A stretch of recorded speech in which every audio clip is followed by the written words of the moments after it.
Hola a todos y bienvenidos a este nuevo video. Hoy traigo algo escalofriante, 3 historias paranormales reales que te van a helar la sangre.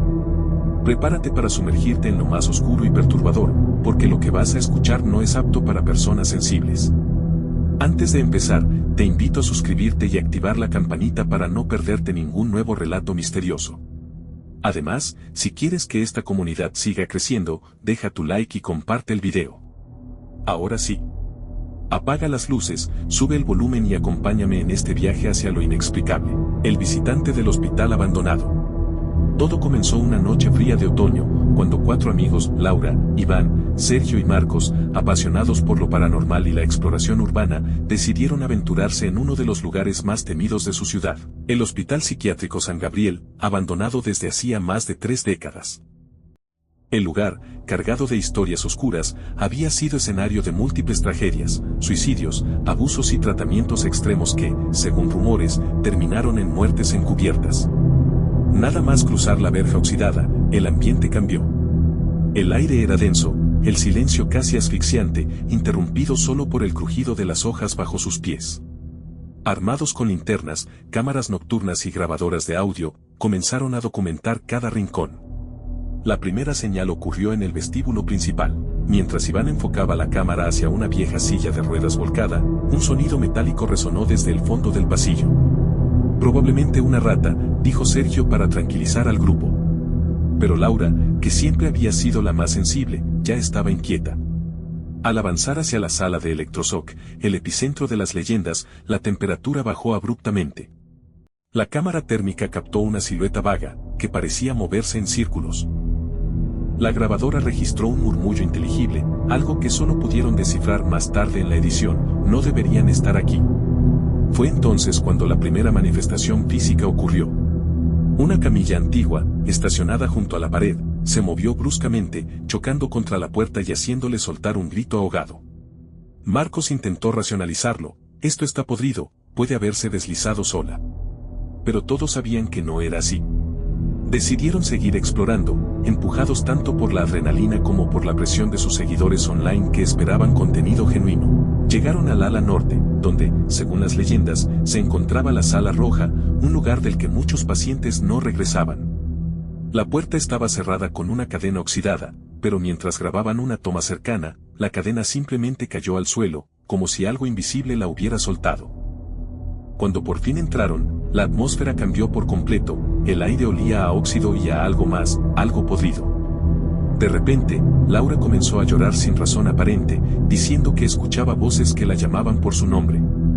Fue entonces cuando captaron la imagen más perturbadora: una figura alta, delgada, vestida con lo que parecía un uniforme médico, parada justo detrás de ella, aunque ninguno la vio en el momento. La figura desapareció en segundos, pero quedó registrada en video. Esa noche, salieron corriendo del hospital, jurando no volver jamás. Pero aquí no terminó la historia. En los días siguientes, cada miembro del grupo comenzó a experimentar fenómenos paranormales en sus propias casas: luces que se encendían solas, objetos que caían sin explicación, y lo más inquietante, cada uno soñaba exactamente lo mismo: la figura del hospital, parada al pie de su cama, observándolos en silencio. Sergio, el más escéptico, fue el primero en sufrir algo físico. Marcas inexplicables aparecieron en su espalda, como si alguien hubiera intentado agarrarlo con fuerza.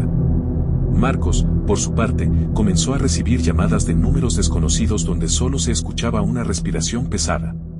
Intentaron buscar ayuda espiritual y limpiaron sus casas varias veces, pero nada funcionaba.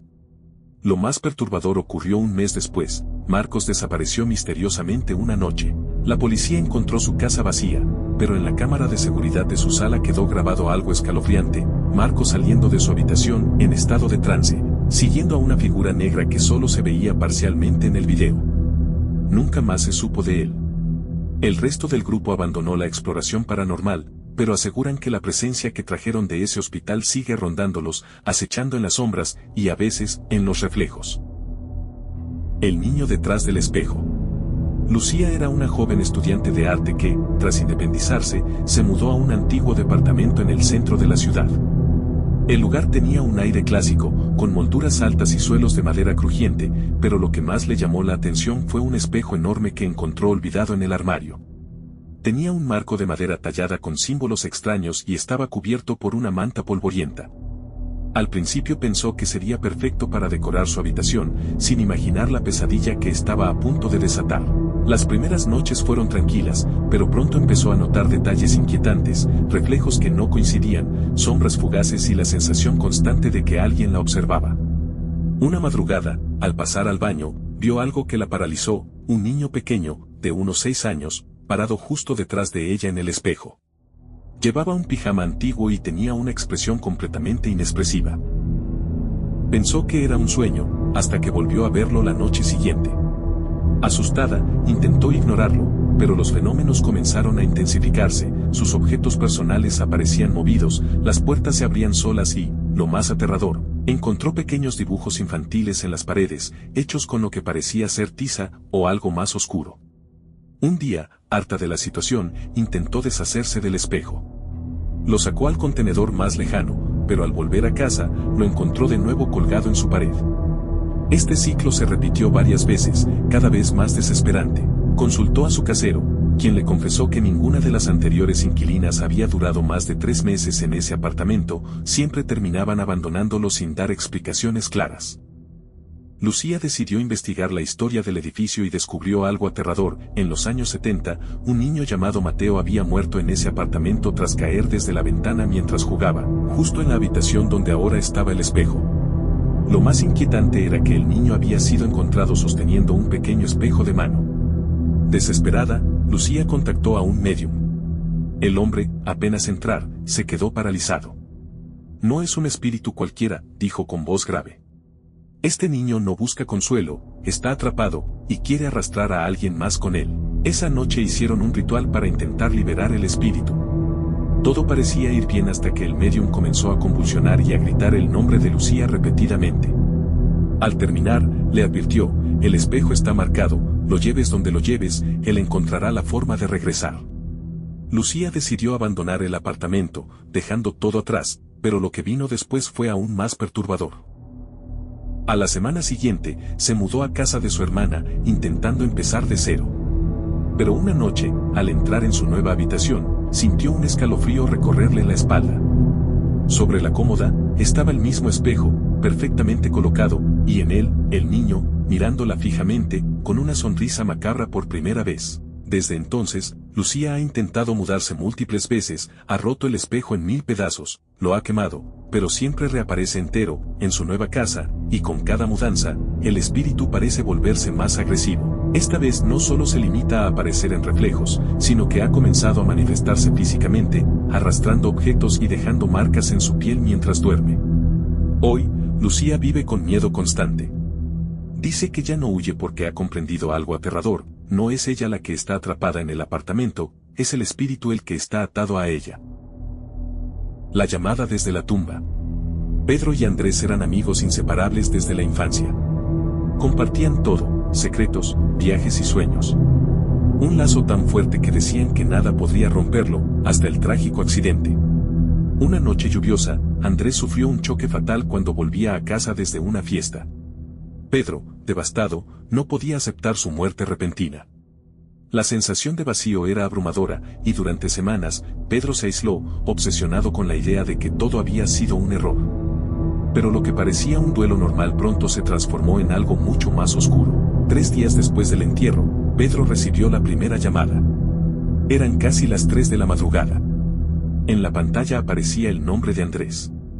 Atónito, respondió, pensando que se trataba de una broma pesada, pero del otro lado solo escuchó un murmullo débil, como si alguien hablara desde muy lejos.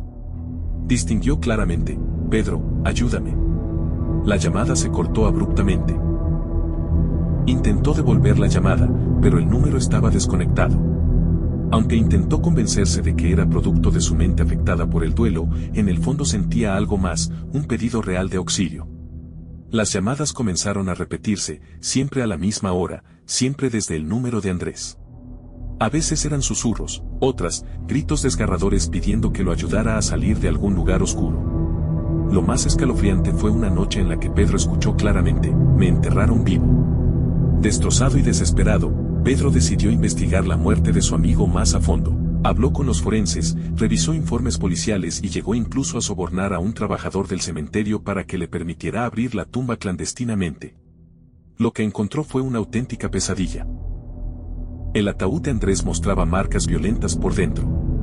Las uñas estaban rotas y había rasguños por todas partes, como si hubiese intentado escapar desesperadamente. La conclusión más horrible era inevitable: Andrés no había muerto en el accidente, lo habían enterrado vivo, víctima de un diagnóstico erróneo.